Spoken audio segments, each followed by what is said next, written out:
Grandpa Myers' Last Walk. It had been the boast of Grandpa Myers, and his only boast, that for 40 years, ever since the railroad had been built, he had never missed a night at Hemlock Station to see the evening train come in.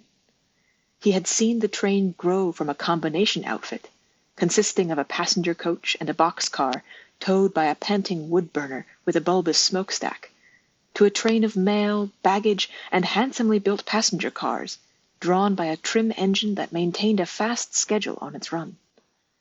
Besides old Grandpa Myers, there was always a good-sized crowd at the little station every night. Work and supper were over, and it was the most logical thing to stroll over to the platform to watch the brilliantly illuminated train slow up to the station, and inspect the travelers with their heavy baskets and bundles getting out of the cars and learn who was going to town. With Grandpa Myers and a few others, it meant something more than strolling over to the station.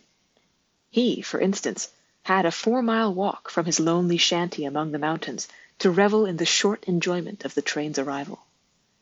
It was all right on the warm summer nights, but in the winter, when the roads were blockaded with snow and the train was oftentimes 2 hours late, it became a serious proposition to some, but not to Grandpa Myers.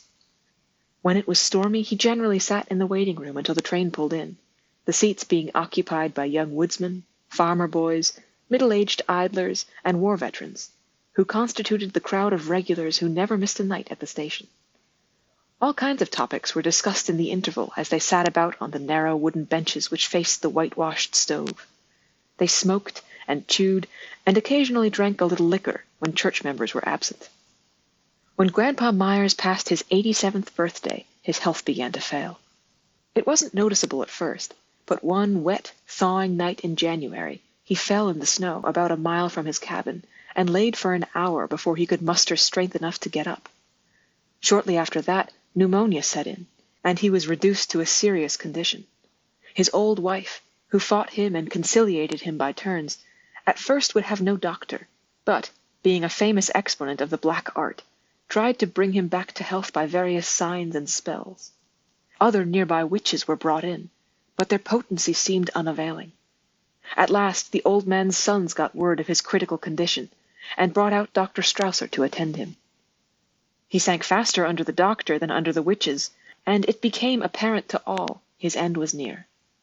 The only regret he seemed to have had during his illness was his inability to go to Hemlock to see the evening train come in, and when his wife told him he was going to die, he asked permission to make one last request. It was a perfectly natural one. He requested them not to nail down his coffin lid, so, as he expressed it, he could creep out once in a while and go and see the evening train come in. His wife and sons gladly assented to this wish, and when he died, he was buried in Mount Pisgah Cemetery in a coffin with a detachable lid. Not a week after his interment, the story was started that Grandpa Myers' ghost was being seen at night on the mountain road which led down to the railway station. Some inebriated boys who worked in a paperwood camp first circulated it, so it was generally disbelieved.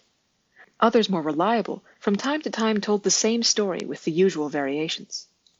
One of the most active to denounce the tale as a wicked fabrication was Torrance Snook, a Sunday school superintendent of rigid life, whose only weakness was that he too loved to watch the evening train come in. He said before the whole crowd in the waiting room that he had been on the road nearly every night since Grandpa Myers was buried, but had seen nothing and heard nothing. One wet, rainy night, in the last of February, Brother Snook was wending his way up the muddy mountain road after train time, with coat collar turned up and hat brim pulled down, for he never carried an umbrella, when, as he came suddenly around the bend in the road at Panther Hollow, he saw the huge, ungainly figure of a man before him. He hurried his steps to catch up with the stranger, and as he neared him, the figure turned and looked him full in the face. It was Grandpa Myers. He will swear that to this day on a stack of Bibles. The old man was always ghastly pale in life. Tonight he was even more so, and his long, grizzled hair hung around his face from under his black slouch hat. His eyes gleamed like foxfire, and the trouser legs of an uncommonly neat black suit were splashed with mud clear up to his hips. Snook stood still in sheer astonishment, and when he stopped, the pseudo-Grandpa Myers stopped also. After a 5-minute pause, the figure of the old man started forward again, and Snook, seeking to outwit him, remained standing.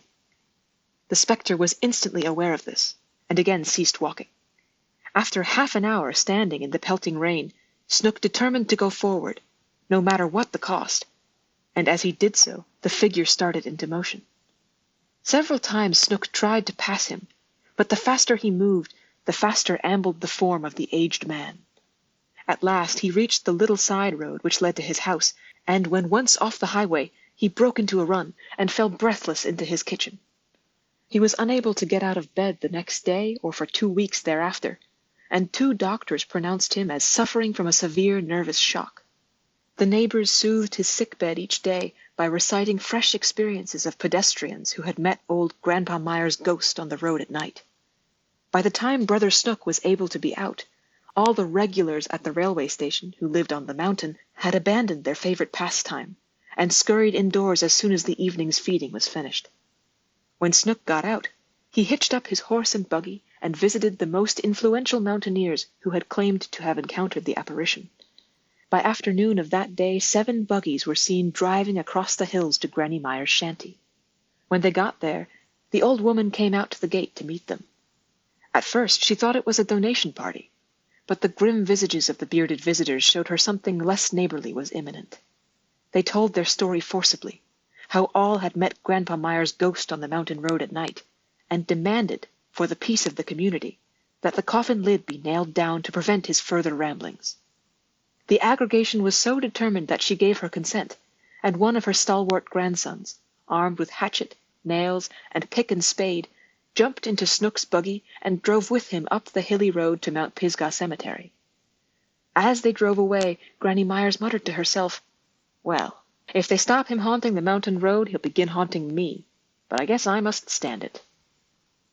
At the graveyard, young Myers speedily uncovered the old man's coffin, and out of curiosity lifted the lid.